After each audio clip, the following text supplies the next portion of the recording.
بلاول بھٹو چاہتے ہیں ان کا ہاتھ پکڑ کر اقتدار میں بٹھا دیا جائے، ان کے بیانات کو سنجیدہ نہیں لینا چاہیے۔ زرداری صاحب نے کہا ہے کہ وہ ابھی انڈر ٹریننگ ہیں، وقت کے ساتھ میچور ہوں گے تو انہیں اپنی ٹریننگ پر توجہ دینی چاہیے۔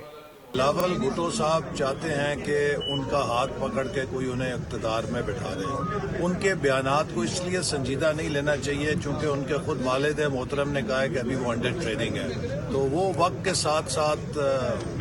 میرا خیال ہے زیادہ میچور ہو جائیں گے، تو ابھی انہیں اپنی ٹریننگ پہ توجہ دینی چاہیے۔ دیکھیے، میں سمجھتا ہوں کہ انتخابات کو 8 فروری کو منعقد ہونا چاہیے، کیونکہ پاکستان میں اگر انتخابات کا التوا ہوتا ہے تو اس کے نتیجے میں بے یقینی طول پکڑے گی اور پاکستان کی معاشی بحالی کی جو سرگرمیاں ہیں وہ متاثر ہو سکتی ہیں کہ جلد از جلد انتخابات کے نتیجے میں ایک مستحکم اور مضبوط حکومت قائم ہو، اور مسلم لیگ نون وہ جماعت ہے جس کے پاس پلان بھی ہے، جس کے پاس ٹیم بھی ہے، جس کے پاس تجربہ بھی ہے اور جس کے پاس ماضی کی کارکردگی بھی ہے۔